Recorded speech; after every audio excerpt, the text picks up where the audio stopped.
Iceland has built a carbon-negative power station using volcanic rock. Here's a summary of the article.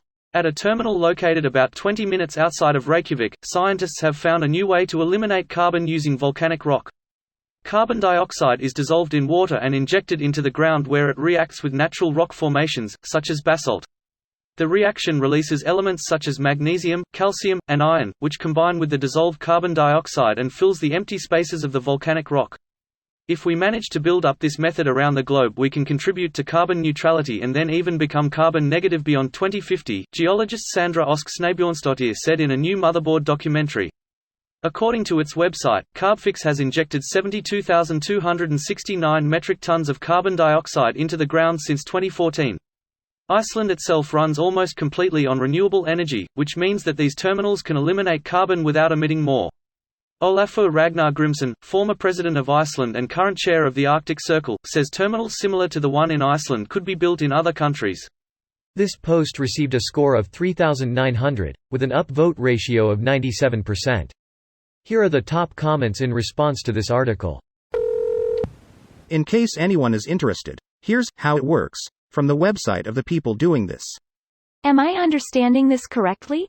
They are capturing the emissions from a power plant and then mineralizing the carbon? I've often wondered if it would be possible to use photosynthetic microorganisms to do the same in a controlled environment. I'm not sure where the CO2 is coming from. Probably not one of their power plants, because Iceland uses mostly geothermal for power generation. I know CO2 can be pulled out of the air, so this could be done anywhere, but I don't know how much power that takes. If I were to guess, aluminum smelting.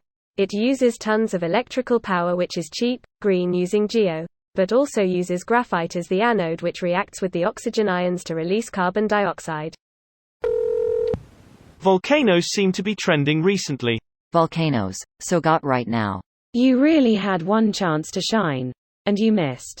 Thus is what I get for using an Android.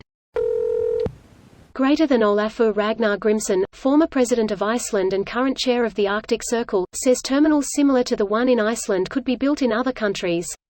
If my small country can have such a fundamental contribution to the global climate battle, what will happen if the big corporations, the G20 countries, the leading economic powers of the world, all come together in this campaign, he told Motherboard. What would happen if the people who care about their own personal generational wealth, stopped thinking that way and decided to help humanity? I am thinking we may never know. Someone else would undercut them. That applies in competitive markets. But if someone donates a bunch of money to a cause without profit motive, undercutting doesn't exist. What are the other wealthy people going to do? Donate more. You know, I think that procrastination is a human train we should get off of. Cheaters. What with their free steam and all. If you'd like to add up all the oil industry contributions to this project to estimate the efficacy, you'll quickly find you can save more carbon production by sharpening pencils by hand. Yeah, no, instead of with an electric pencil sharpener. Cost at their best estimate would be $100 x 33 billion tons equals $3,300 billion. Someone is going to get rich off this, and the shit won't even work in the end. For context, this is 4% of the world's GDP. Imagine how much of the world's GDP will go towards military and healthcare if shit hits the fan.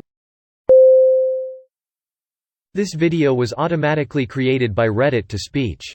The article and comments in this video were selected from Reddit according to their upvotes, and any paraphrasing was performed by smmry.com, without any human intervention.